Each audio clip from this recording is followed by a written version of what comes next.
Hello and welcome to another episode of the Amateur Footballer Podcast Extra Time Show. Doc, how are you this evening and how you been this week? A little bit sunburnt, mate. A little bit sunburnt. Feel a bit like a tomato. But other than that, all good, mate. Thank you. I've been enjoying the sunny weather. Been doing bits and bobs with the football team. And I've had a good time. Hope you're all well. Welcome, Yeah, Jay. Nice I'm to have good, you back. I'm good, I'm thank you, very mate. happy to be back, boys. And we have our guest on tonight, Jay Gunner. He was on with us the other week and we've invited him back to get his views on tomorrow's England game. Jay, how are you, mate? I am very, very well, lads. Looking forward to the game tomorrow. How are you today, Big P? How are you doing, mate? You good? Yeah, I'm all right, mate. Hard day at work, hard day's graft, but yeah, managed to get in time. But I'm good, mate. Thank you. Yeah. Let's get straight into it. So, the Three Lions, their campaign hasn't started how we probably all expected it to. It's been quite disappointing. Jay, tomorrow, how many changes do you anticipate that Southgate's going to make ahead of this? I say crucial game because it's crucial in the fact of we either finish third or we finish first, and it will depend our fate going forward into the knockout rounds. Yeah. So I'm going to go with what I think Southgate would do. I'm not going to touch on what I would do.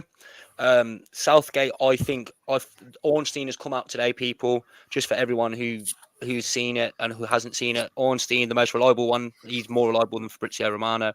He has come out today saying that Conor Gallagher will start in the centre midfield position, which I believe to be true. So I think he will bring in Conor Gallagher to shore up the centre midfield position, which meaning Trent Alexander-Arnold could be dropped. And if Luke Shaw is fit, I think he comes in. But I don't think he will make any other changes than them two there. Yeah, no, 100%, mate. Doc, I'm going to start with you on this one.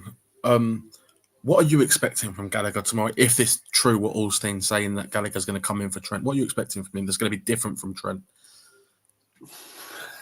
I think you'll see Gallagher play his natural position. And for me, he's a busy man. He makes himself busy. He brings an energy level. And, he'll be up and down the pitch. And he'll be putting his foot in a lot more than what Trent does.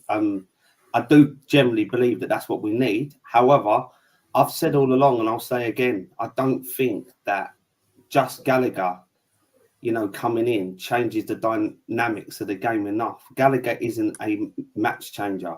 He can do it collectively. He brings a big part to it. But unless you put the rest of them in there, I just feel like if it's just a straight swap between Trent and Gallagher, I feel like we're going to have the exact same problem that we've had all along where, yes, he will put his foot in a little bit more. Yes, we might be a little bit more solid, but we're not going to create nowhere near the amount that we need.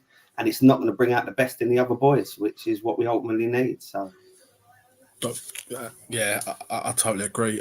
Doc, you just touched on it there, creativity side that Trent does bring to this England squad. Where do you think that comes from now? Because obviously Rice, being a West Ham fan and Jay, you being an Arsenal fan, Rice doesn't seem to make them through the line passes. He'll go sideways or back, and that's predominantly how he plays. Where do you see our threat coming from in the middle of that part? And now Gallagher's going in there.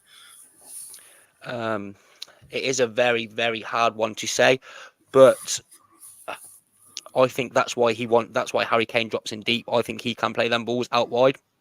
I think predominantly that's what Harry Kane likes to do. It's like what Wayne Rooney used to do. When Wayne Rooney was getting to the latter end of his career and he started dropping deep and spraying balls about, I think that's what Harry Kane's going to do. But what I did touch on before that last game with the both of you, I did say that Trent is that player who can play that ball. So I am kind of struggling to see who can play that breaking line ball. But whether Jude can do it, and you're completely right with Declan Rice. Declan Rice cannot play them passes. I watch him week in and week out at Arsenal. He's just not that player to do that. Declan Rice sprays balls about. We both know this. He plays as an 8 for Arsenal, but he's not a cutting-edge passing type of player. It really depends on whether he is going to, if Trent is completely dropped. Because like I have touched on before, I think he has been poor, but I think he is creatively our best player. So if Phil Foden's dropping in, then Phil Foden could be the one to play them cutting edge passes, which I think probably is the outlet for that now. That's what I think it's going to be Phil Foden. Just to address the comment, Whitehead's in the house, by the way. So big up Whiteheads and big up Whitehead. Hello, brother. Doc, Do you think now that Southgate's going to rely on his wingers a lot more now that he's obviously we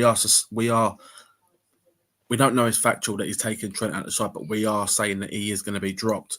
Do you think we're now going to rely heavily on our wingers, as in Saka and whoever he goes with on the left? And my second question is, do you think he sticks with Foden out there, or do you think he makes that change?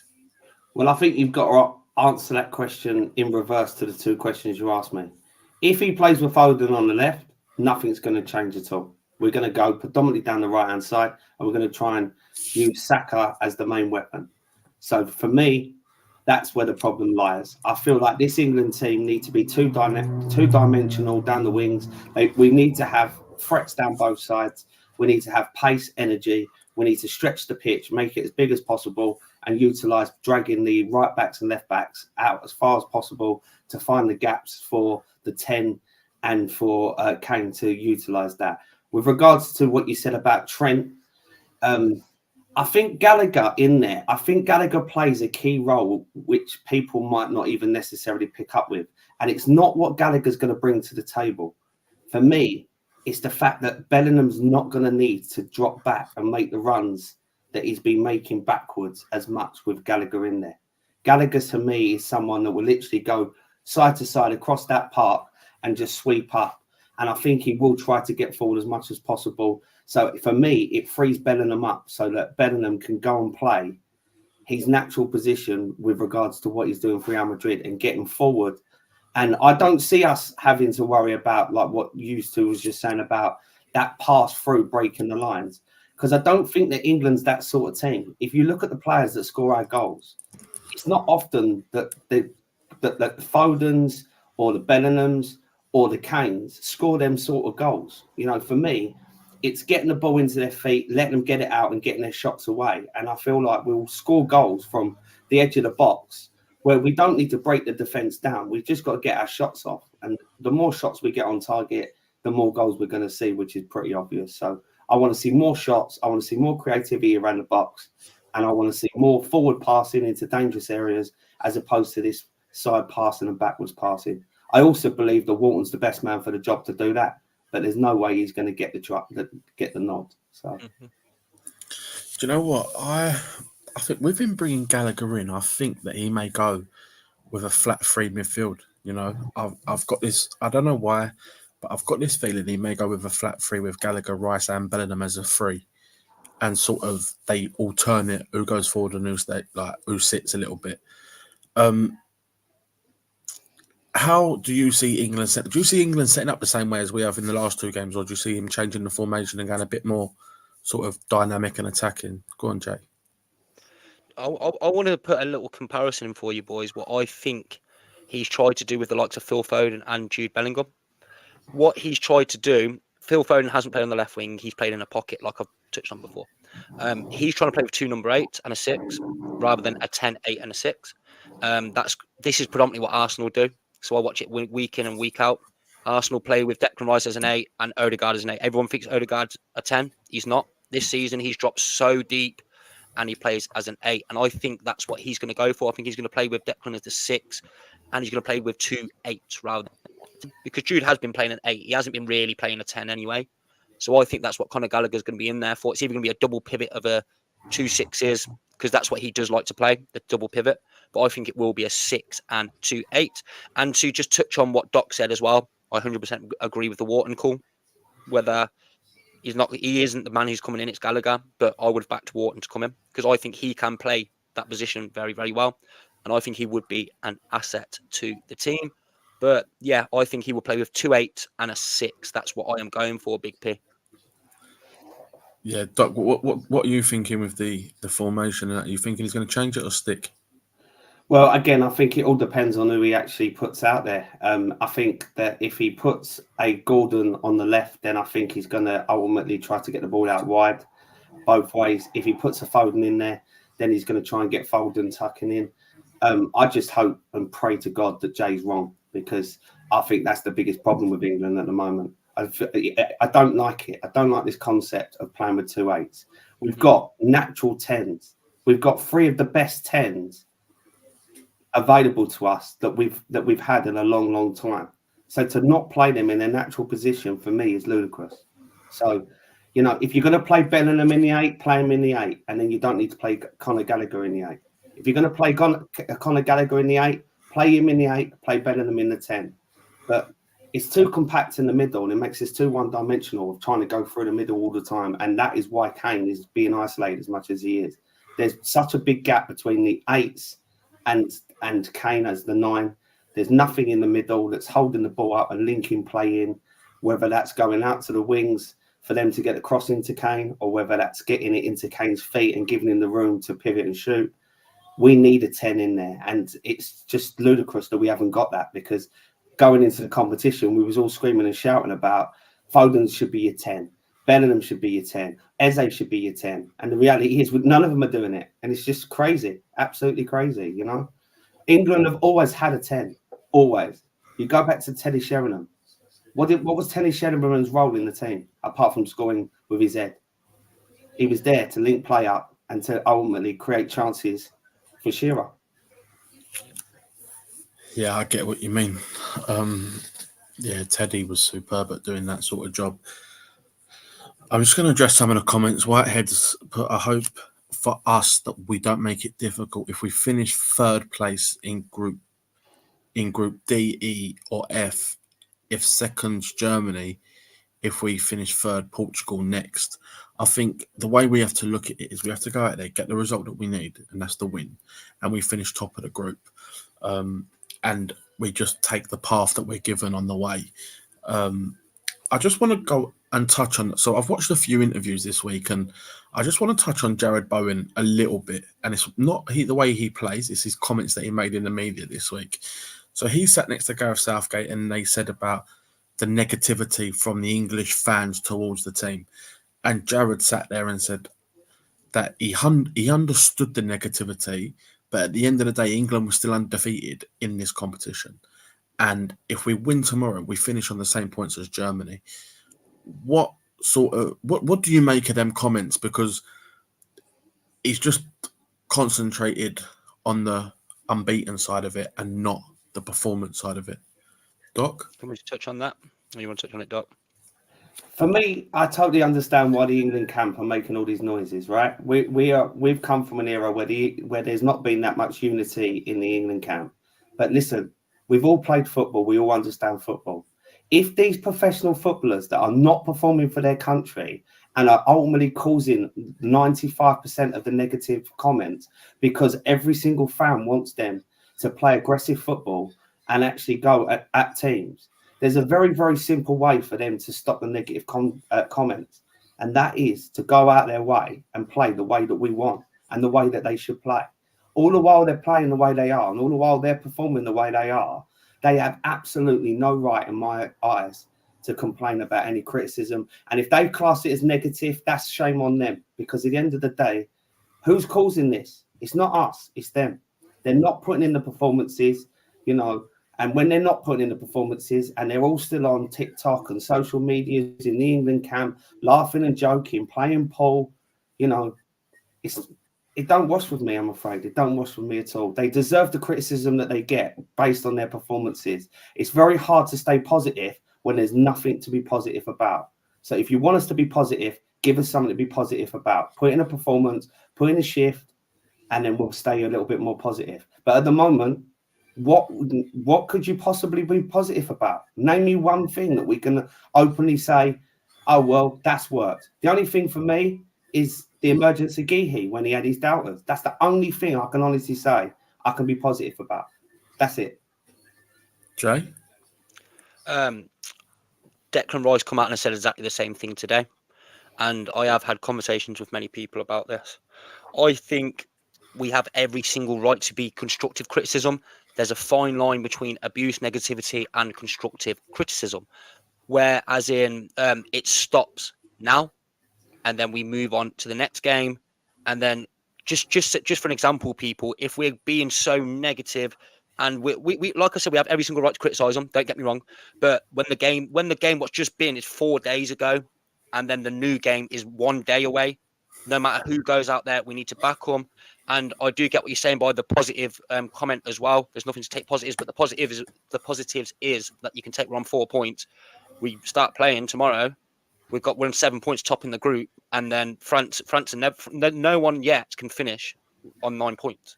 Netherlands or France can both finish on 7 points. Germany can finish on 7 points. We'd be all on the same points as them. So we would go through with 7 points if we win tomorrow. If we put in a good performance tomorrow, it's happy days. But the first two were diabolical. They were. Don't get me wrong. But the negativeness has to stop now. And I think tomorrow we get behind the boys no matter who goes out there. And the thing is with football, people, if there is no hope, don't watch it. There's no point of watching it because you ain't got hope. What's the point of loving football? You've got to have a little bit of hope. I'm an Arsenal fan. And I have hope every single season. I'm deluded because I think we're going to win the league every single season. But that's the point of being a football fan, whether it's delusional or not. You've got to have hope in your team no matter what. I think whether we believe in Southgate in or out, I'm taking a positive aspect, people. You know, I was on here last time and I become very negative, but that's because they deserve criticism then. And then going into the next game now, I think when it comes to one day before, that's when we go, all right, then we're backing you no matter what. I'll back Southgate right now. Whether I want him in or out, I'm going to back him. Because that's I personally, my love for England is a lot more stronger than my hatred for Southgate. So I just want us to perform and do well. Whether we perform well or not tomorrow and we win, I'm backing us because we're through and then we're going to round of 16. That's my personal opinion. 100%. I'm just going to address some of these comments. They're coming in thick and fast. Honestly, I think he makes one change, Gallagher over Trent. I'll be shocked if he makes more than one. Yeah, I think he'll make a couple, to be honest, and I won't be shocked if he makes more than one. Katie goes on to say, if Walton doesn't get any game time this tournament, I'm going to support Papua New Guinea. So before you go on to the next comment, if you think that they're going to make more than one change, we already are under the assumption that Gallagher is being changed. What other ones do you see then, Pete? I think when you look at Southgate's press conferences this week, he's made a very emphasis on Kane and Bellingham carrying knocks. Now, I don't think both of them will start tomorrow, and I don't know which one will drop out, but I see one of them dropping out. I think the nation is calling for Cole Palmer to play, so I wouldn't be surprised to see him come in for Bellingham, and Bellingham takes a rest. And he's said it a few times this week. They're both carrying knocks. So I'd be very, very surprised if they both play tomorrow. So my question to you is this: changes, doesn't he? He said he wants to. David Ornstein, what he said on there as well, that he's hearing from whispers from the camp. There's a lot of changes coming. That's what was part of the tweet. It said that there's a lot of changes coming, whether it's tactically or substitutions. There's going to be a big change apparently. So my question is this: then we take Bellingham out because he's got a knock, and we put Palmer in. Yeah, everyone's screaming for Palmer. We win 2-0. Palmer scored both the goals. What do you honestly think Southgate would do in the next game after that? He'd play Bellingham. I think honestly, my honest opinion is he has a decision to make. Now, do you take Foden out and leave Palmer and Bellingham in there? I think Bellingham plays, but we don't know the extent of his knock. But that gives him a decision to make. If Palmer comes in and he's hopeless. But that's my gripe, though. This is my gripe. But is it not better to have a decision to make than not make a decision? Because there isn't a decision to make. But there will be if he scores 2. No, the point is there isn't a decision to make. He scores 2, you win the game, he starts the next game. It shouldn't matter who isn't available. Bellingham's not done enough to warrant a guaranteed spot for England. He's not invincible. He's not a Messi. He's not a Ronaldo. He's not been performing. You know, he hasn't been that great. Let's be honest. He hasn't set the world on fire, has he? He hasn't done anything over the course of 2 games where he's been trying and he's been, getting frustrated or anything else. Half of the games he's gone missing. No one has done anything that warrants a starting spot. So if someone else starts in front of them and does what we're all screaming out for, that's the way it should be. Otherwise, there's no point taking 26 to these competitions. We might as well say, thanks very much for the offer, but we'll just bring our 16 players because the others, they're just there to make up the squads, and they're ultimately costing us money, on their flights and that. So we might as well save some money and leave them at home. To be fair, though, every England manager has done that. You think of Sven-Goran Eriksson, he called up Theo Walcott, took him as a 17-year-old, and he didn't even touch the pitch. Yeah, and he got crucified for it. Yeah. So why are we doing it again? I'm intrigued to hear your two take on Tabrice's comment if you can find it. Yeah, I'm going to get to that in a minute, because I've got I love it. If things are not working and are going our way, I want to see a sub made as early as the 50th minute because we need time for injection. Yeah, I agree with that as well. I think these substitutions he's got them. I don't think he's got the substitutions wrong. I just think he's got the timings wrong. Tabrice goes on to say. He done that in the last game. He brought Gallagher on in the 50th minute. So it's all well and good saying that you want to substitute in the 50th minute, but it's not about making a sub for the sake of making a sub. It's about seeing how the game pans out and making the change that you need to make to change the course of the game, not just change personnel. And this is Southgate's biggest problem. But in the last game, we needed to inject some attacking football. Instead of bringing Gallagher on, why not bring Eze Bowen and Watkins on in that minute? Exactly. You know what I mean? So I do understand where he's coming from there. But Tabrice's comment was, what about an option of playing Saka at left back? Now, Jay, I'm going to leave you till last on this one because you are the Arsenal fan and obviously you'll know him a lot better. But I've said all week, if we go three at the back, we do not play with wingers and we go with wing backs. My two wing backs would be Saka at left wing back and Kyle Walker at right wing back. And I think he's played there for Arsenal. I know he's played there for Arsenal. He didn't do a bad job. And if we go two up front, there's potential that he goes forward a lot more than what he would anyway, because we'd have that cover. Doc, what is your opinions on You know what I'm going to say. You know what I'm going to say. If you want to play three at the back and you want a left wing back, banging forward up and down the wing, take Mitchell, the guy that does it at Palace week in, week out, the best English left back in the country by a country mile. There's not another English left back out there that can touch or lace his boots this season. I'll wait for anyone to challenge me on it. I'll wait. Give me a name. Give me a name, I dare you. Because you can't.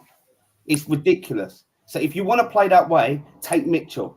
The minute you left Mitchell at home and the minute you took Trippier and Shaw is the minute you should have decided that that's not a possibility. Unless you do it with Golden. Golden's the exception to the rule. Because he plays like up and down the pitch at Newcastle, if he's asking him to go up and down there, I'd accept that. But Saka at left back, I'm not buying this, boys. I'm sorry. I'm not buying it one bit. Jay, what's your thoughts on that? Obviously, you would have seen him play left back for Arsenal. He played for Arsenal left back about 10, 11 games. That was 5 seasons ago. But why would we take our only attacking threat from the last 2 games off, put him in defence when he's been our only Yes, last game, he didn't play great, but he was our only attacking threat. That's a complete honesty. If you looked at the table, yeah. So when you looked at where we average position after the 15th minute, Saka was the only one who was up the pitch. Why would we take our only attacking threats off? The second leading scorer going into this Euros for England. Why would we take away our only threat? Is what I'm thinking. Look, but I don't mean to laugh at people's comments, but Bukayo Saka, in my opinion, is one of England's most important players, and I think he proves it. He proves it all the time. He does. He proves all the time, and everyone, even after that first game, everyone came up on my TikTok lives and they were like, "You know what, Jamie? Saka is so important. He's so important to the way we play. He's instrumental." I'll tell you something else, though, boys and girls, everyone in the chat. When you're finished with our podcast, don't go and do it now because that'd be a little bit disrespectful leaving our podcast. But at the end of the podcast, go on YouTube, right, and you'll see Aaron Ramsdale, really good finisher, scoring worldies. Should we stick him up front as well? Because I've heard he's played there like when he was 12. But let's be realistic. Saka played there 5 years ago. Aaron Ramsdale probably played there when he was 10. Just going back onto my theory into this, right? Yeah. If we was to play Saka there, yeah, and we had a back three of Guéhi, Stones, and say Gomez, and we lose the ball, we can play where if Rice is the sitting midfielder, and I'm using Rice because that's generally what he does, we put Gomez out at left back. Once we've lost the ball, we then go with the 2 centre halves of Stones and Guéhi, or we go with Rice and Guéhi and Stones pushes out to right back, which then frees up Walker and Saka then to come into the middle to engage in the ball, with the ball. I'm just saying this an idea. I can't believe you're even looking at this. I can't believe I can't even believe you're even entertaining this. I can't believe it. I'm gobsmacked. Absolutely gobsmacked. I generally think it's a great debate to have because he has played there for Arsenal. We've seen him play there for Arsenal. He can play that role. And we need to change. Something needs to change within the squad. When Saka did can we still see him get play forward there and for put these Arsenal? crosses in. When did we see him play there for Arsenal? He played there in the 18 to 19 season when he first broke through when he was 17. Oh, right. Brilliant. 5 years ago. Wicked. Yeah. Can I touch on a football term, what Saka actually plays for England? This is a football term that my big brother taught me. I spoke about it on my podcast the other day, and that is called white boots. So white boots is where you have to sit on the touchline, which is predominantly you get white boots. That's what Saka does for England. He has white boots. He's the only width we have. But I do get what you're saying about Saka, and it's actually a compliment because that means that Saka is defensively as good as he is attacking by people saying that he should be playing at left back as well. So it just shows how good he actually is. But he shouldn't touch left back in the slightest. He shouldn't play there. That's my opinion because I watch him week in and week out, and he's our biggest attacking threat in the squad. I still think he can get white boots playing left wing back. So I've got a question for you then. I've got a question for you. Go on. Arsenal have struggled with a left back since Ashley Cole chose money over morals, right? Yeah. If Saka was that great at left back, right, and Arsenal was screaming out for a left back, why would they have even possibly, bearing in mind you're talking about Trent at Liverpool and the conversation there, yeah, where he plays that right back and everyone says he shouldn't play right back for Liverpool, and the answer is he's too good of a right back. If Saka was as good as you lot think, why would have Arsenal entertained putting him on the right mid? Why would you take someone from the complete opposite position that he's that important to and ask him to change his ways if they didn't see that he was too attacking and he can't play left back? Why, Doc, why he moved from that position? He was at left back. Nicolas Pepe got injured. We had no right winger. So he went there, his first appearance at right wing. Come on. No, I'm just explaining why his position changed. I'm explaining. No, so, well, so he went from left his position changed. wing. Anyone could have gone on the right. In the Europa League, and he scored. So then he stayed at right wing. And Anyone could have gone on the right. You had plenty of players that could have gone on the right. We only had Nicolas Pepe at the time. That was literally it. Wait, so you didn't have no centre midfielders that could have gone out on the right? No, but Saka predominantly played as a right winger in the youth, but because we had no left back at the time, he went into left back. So he's not a left back, no chance. Which one is it?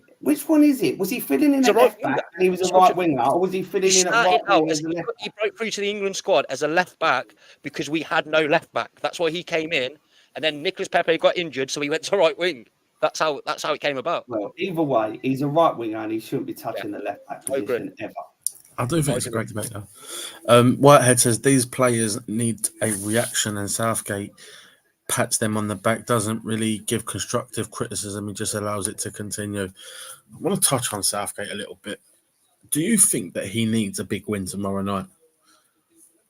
Yeah, 100%. 100%.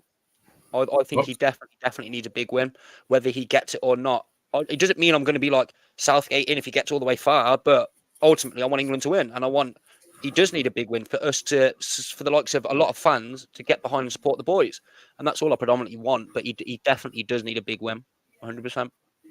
Doc? I don't think it's the case of Southgate needs a big win. I think all of these whinging professionals that are picking up big salaries and playing the sport that we love at the highest level, representing their country, need to fix up, stop whinging about people talking about our own, and then have the cheek to say, it doesn't bother us anyway. Well, it does, because you're talking about it. And more to the point, I thought you wasn't even worried about social media. I thought you said that you wasn't going to be on social media while you were at competition, and the competition was going to take precedent. Get off your social media, get on the training pitch, fix up fast, do what you're good at, and then come and talk to me. Until then, shush. Stop whinging like a bunch of girls. Sapri says, Big P, totally agree with you regarding the Saka. I'm glad someone does. And Katie goes on to say, that's not a compliment, P. If the only person that agrees with you is Tabrice, that means you're not onto something. That's a big compliment. And Katie says, time's getting a popcorn at ding ding, round one, Big Punch P versus Doc Banquet's Pie. That's quite good, actually. I like that. And then Tabrice says, fullbacks play properly are the most dangerous players on the pitch. So if a fullbacks play properly, they're the most dangerous players on the pitch. But the funny thing Who's is, your attacking threat? I'm gonna drop a bombshell right here to Brees. Right, the fact that you are asking Saka to go and play left back after you filled in at left back for your team from a centre back, and got taken off when you got allegedly out of position once, should highlight to you the importance of not asking people to go out of position when they don't know what they're doing. Come on, mate. You of all people should know this. Come on. Why would we move positions around when we're complaining about that as it is? We're already complaining about Trent playing centre midfield, people playing in the wrong position. So then we put Saka at left back as well while we're there. It's crazy. Well, to be fair, I've got another one that agrees. Saka at left back's a shout, to be honest. Just letting you know. Guys, I just want to touch on Luke Shaw. Obviously, he wasn't training last week, or he missed a few days training last week and the beginning of this week. He has trained today. Do you expect to see him play some minutes tomorrow? I'm not saying he will start. He may well start. I'm not saying he will start. I don't think it's a great idea. But do you expect him to play some minutes tomorrow just to get some game time under his belt, Jay? I think he might come on. I don't think he'll start him. No, I do not think he'll start. What's the point of risking him when we kind of are already through? We're not exactly, but we can cope without him. We need him for the round of 16 because, like Doc correctly touched on, we should have took Mitchell, where we have no other left back. So he should be playing, but if he's not all the way there, he's not 100% match fit, rest him, bring him on for the last 10, 15 minutes, get some minutes under his belt, and then play him in the round of 16 where we actually do need him. Doc, sure. I know you're reading that comment, but Doc, I'm losing sure. the will to live here, boys. I'm losing the will to live. We now want a striker to play the 8. We want the 8 to play the 6. We want the 4 to play the 2. We want the 10 to play the 9. We want the 1 to play the 13. And we want Southgate to fix up and make changes. I'd like to see Harry Kane in that 8 role. Emil Heskey, people. Bring back Emil Heskey. Honestly. I think that comment's a bit too not silly, but it's Going back to Luke Shaw. So allegedly, I'd watched one of the Manchester United podcasts during the week, and actually, P, you touched on it, and I don't think you even realised that you touched on it. You told me that he was in the squad for the first game, and then he was off. He wasn't even on the bench in the second game, and apparently he had another setback during the week. So not only is he come injured, he's had a setback injured. So I do not see the logic of bringing him on because it's just too risky. I personally don't want to see him on the pitch. I honestly think if Luke Shaw comes on in this game, he'll be going off injured again. I think he'll come on and go off within 10, 15 minutes of coming on, especially when the only time we want him on the pitch is to be bombing forward and being energetic and bringing some energy to that left side. You know, it's not like you're asking him to come on and just sit at the back and shore things up. Pardon the pun. You know, I don't see how you can ask him to do it. You need to rest him up and you need to wait for the knockout stages, which, let's face it, even if we finish third, the chances are we'll be in the knockout stages. That's when he plays his part. So for me, no, you don't see Luke Shaw. And it's a perfect opportunity to give a Gomez or a Konza a shout on the left. And let's see what they're made of. Let's see what they're all about. So does it not, because it does worry me a little bit, does it not worry you that Shaw hasn't played since something like February for Man United? He hasn't played any minutes in this tournament, that we're just going to chuck him in the side for a round of 16 game or a quarter-final game when arguably it could be more important than what this game is. And if he gets injured now, we know where we stand. Where if he gets injured in a quarter-final and we've got no substitutions left and it costs us the game, then does it not worry you a little bit that he's got 0 minutes since February and we are taking a massive gamble playing him in these knockout rounds? He shouldn't have gone. He should not have gone. He hasn't done nowhere near enough to warrant going. You put him in the same categories as a Grealish and a Rashford, where if buts and maybes if they were there, but the reality is they haven't gone because they haven't done enough for their club. He shouldn't have gone, Pete. He should not have gone. But he's there, and if you're going to take him, at some point you take a punt on him, don't you? Otherwise, there's no point at taking him. Like I said, it's just eating food and running up air miles. Like, you know, what's the point? Like, so, yeah, he shouldn't have gone. I would have much rather seen him. Let me tell you this. If Mitchell was there, we wouldn't be having this conversation. Because Mitchell would be playing every single week and people would be saying, we don't even care if Shaw's fit or not because we got Mitchell. So it's on Southgate. It's on his head. Yeah, Jay, what do you make of it? So I'm gonna touch on why he needs to be risked in the round of 16. So what have we been complaining about, people? We've been complaining about playing backwards, playing defensive. Why do we play backwards from the defence? Because we have a right-footed left back. You can't play down the line when you're predominantly right-footed and you're being pressed. They can't play down the line, so they have to play sideways or backwards because they're right-footed. It's quite simple. It literally is quite. People literally generally think about it. Yeah, someone's running at you, you've got the ball at your feet and you're right-footed. You go sideways or backward because you don't want to use your left foot, do you? Because you're right-footed. It's quite simple. Everyone here has played football. It's basics. Absolute basics. If you're left-footed, you go down the line. But if you're right-footed, you go backwards or to the side because you're your predominant foot. That's what you do. So when they're being pressed, they're going inside or backwards. So we end up just in the centre of the pitch all squeezed like this because we ain't got a left back. We ain't got a left-footed side player, which we need. Yeah. Tabri says, FYI, Doc, I was the best player at left back. We'll leave that one there. We've got a massive shout out. A shout out to everyone in the chat, including the Amateur Football Podcast. Keep up a good work on the channel. Appreciate it. Shout out from South Bronx, brother BKL Contreras, aka Supertainment.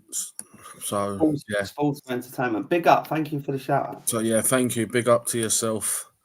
Do you know the funny thing? Going back to Shaw for a minute, yeah, I feel like you are all like stuck in past times again. When was the last time Luke Shaw had a decent game of football? Yeah, I get where you're coming from, Doc, but I think we have to look at the fact of he's in the squad. Now we can talk about players that are sitting at home or sitting in the Maldives or sitting in Marbella or sitting wherever they are in the world right now. But we have to look at the squad that he's taken. Now, for me, he's taken Shaw, and it worries me that he hasn't played since February, regardless when his last game was, that he played well. He's taken him, and it worries me that we put him in against Germany, we make the 5 subs, he gets injured in the 80th minute, it's 1-0, we lose 2-1. And then we all say, well, we should never have played. It's not the injury that worries me, Pete. It's not the injury that worries me. I honestly think he's got a mistake in him. I honestly think he's not going to be match sharp. I honestly think he's going to switch off, and he's going to cost us that way.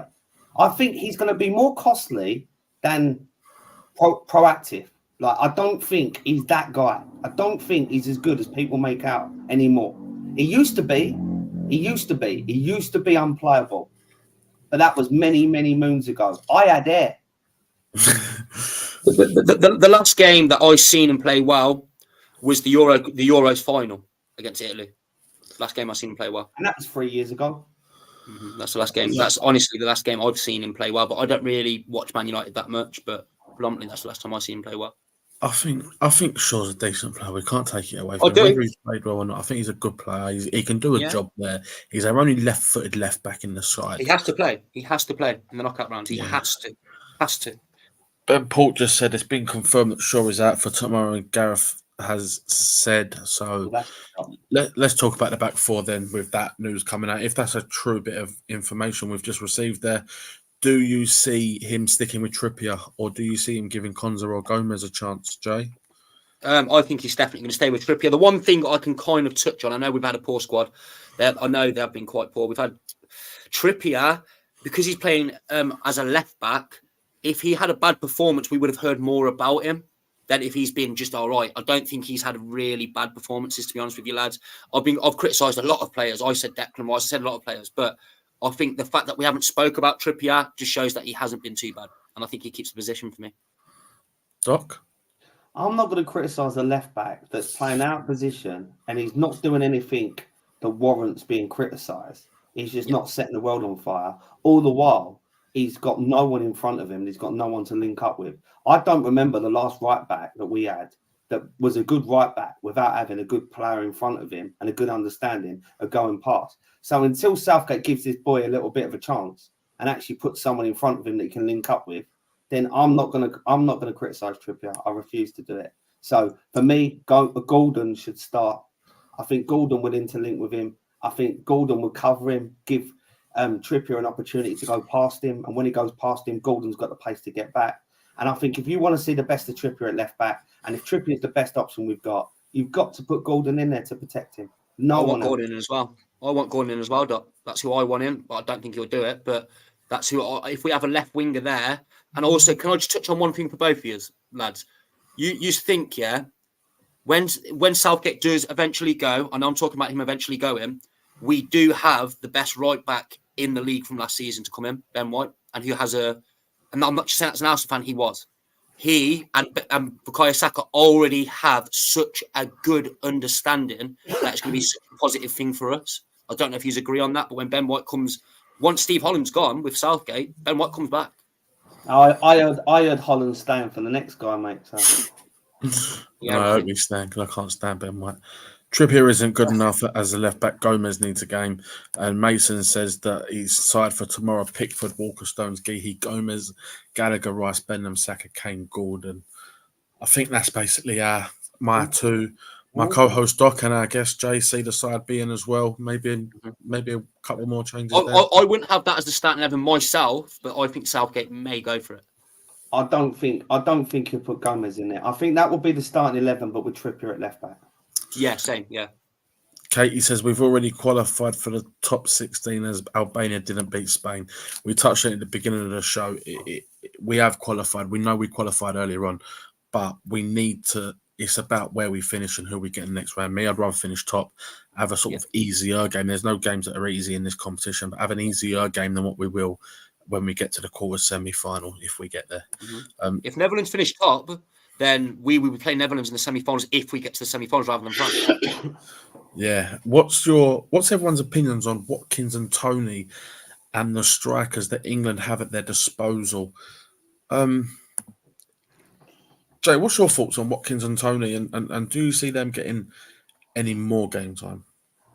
Is that whether I want to see them come in for Kane, or is that the idea? Yeah, we'll go on your personal. We'll go personal. Go personal. Right, okay. I think that Watkins did look okay when he came in, but I think that first game when Toney came on, I thought Toney looked really, really good. But Kane cannot be dropped. He's undroppable. Once we have two wingers next to Kane, he can drop in. Like I said, if we have two wingers, you'll see the best side of Kane. He scored 64 goals for England. He has scored 52 goals, and he's the leading scorer in Europe. We can't drop him. We cannot drop him. I do not think. And I do think that Watkins and Toney do deserve a chance, maybe tomorrow, because you've touched on Harry Kane picking up a knock. So maybe they can come in, but I would bring in myself a Toney because I think Toney looked better than what Watkins did. I don't know about you guys, but that's what I personally thought. Doc? My biggest problem is it's irrelevant, isn't it? It's the same as like what I asked you earlier on with regard to Bellingham. It's irrelevant. It doesn't matter who starts. Southgate will pick Kane in the next round. So even if he rests him, anyone that thinks he's being dropped is very much mistaken. For me, someone that gets dropped means they've been taken out of the limelight. And if someone else performs, that person has to work doubly hard to get his spot back. That's, for me, a definition of being dropped. If he's being rested for a game and giving Ollie a run out or giving a Toney a run out, that, to me, is what he's doing. And as soon as Kane's fit or as soon as we come into the knockout rounds, which we know we've got, Kane's coming straight back in. No ifs, no buts, no maybes. There's no way in a million years Southgate has got a pair big enough between his legs to physically remove the all-time England goal scorer and captain. Never going to happen. Never in a million years. Mason says that we still need to win tomorrow because we lose, we play Germany, and we need to play well to get everyone believing. I'm under the impression that we've got to play the best to win it. So if we play Germany next, we play Germany next. Then we just play Germany and France regardless. Regardless of if we play them in the next one or not. They're both on our side of the draw. Regardless, Germany will be on the other side. Germany will be on the other side. No, we'll get Germany in the quarters if we think I've got a wall chart now. Really? Yeah, Germany in the quarters. We've got Germany in the quarters and France in the semis. If we win the group. If we win the group. That's if France wins the group as well, no? No. France wins the group. No, when I did a in the prediction, semis. If France win the group. In the semis, if Holland win it, we get Holland or Netherlands. Yeah, because Netherlands are top, isn't they? Yeah. So Ben Paul put apparently Trippier has a calf injury. Well, we wait for that to be confirmed. Guys, I just want to touch just very, very quickly. I just want to touch on Slovenia. What are we expecting from them tomorrow? I don't know too much about them. I know they've got Sesko up front, who's a brilliant striker. May cause our defence a few issues, but Jay, what do you know about Slovenia and what can we expect as English fans? I think because obviously I did research into it over on my pod, which was about a week and a half ago now. But they are very pragmatic, but they will be going for this game. I think, boys. I don't think they're going to sit back and do a low block because they've got to win themselves. They've got to try and get through themselves. They've got to try and get a point or a win against us. So I think they're going to go gung-ho and try and go toe-to-toe with us. That's what I think. I think that's their only option. They can't just sit back and just wait for England to score. I think they're going to go for it. And as you've seen them other games, they ain't no pushover, lads. They're not no pushover. They've played very, very well. Predominantly, Sesko has been a massive, massive threat. They've got a few good key players in there, but I think we've got the tools to go and do them. But it's whether the tools are used correctly. But I did say this last time, but I do think we're going to see a reaction from the boys tomorrow. Doc? I don't see it like that. I see it the complete opposite, funny enough. I feel like they're going to sit in deep. They're going to try and compact the team. They're going to see how frustrated we've been. We've given them all of the answers to their questions. They know exactly what they've got to do to frustrate us. They're going to try and pack the middle, sit back deep. They're going to hit us on a counter attack. They're going to hit us down the left-hand side predominantly. Their right back and their right wingers are two of their most creative players, and they're going to try and do us on the counter attack. And if they get the draw, they'll be happy with the draw anyway. But I think their main target is going to be to isolate Kane, keep the threat out, and try to shut us out. Very, very interesting. That brings us to the end of the show. I'm going to say show. Jay, thanks for coming on. Massive thank you, mate. Just shout out your socials, mate. All right, boys. Thank you for having me. By the way, both of you. It's been lovely chatting to the both of you. I'm Jamie Waffles Footy over on YouTube, and obviously over on TikTok, I'm Jay Gunner 17. I post daily content on TikTok, and I do many podcasts with these two boys, with many other people. And I've got something coming in the works tomorrow, which is someone from AFTV over on my channel. But thank you for having me, guys. I really appreciate it. Thank you, Doc. Do you want to give everyone the exciting news that we are? Do you want me to? Or do we want to just leave them hanging? What do you reckon, guys? Listen, I don't want to be left hanging. Next week, me and Doc are going to make a breaking announcement. Join us next week to find out what it is. Again, Jay, thank you for joining. Doc, it's been a pleasure. Come on, England tomorrow night. Let's put that performance in. Come on, the boys. Back on our faces. Come on, England. Yeah, come on, the boys. Thank you for watching, everyone.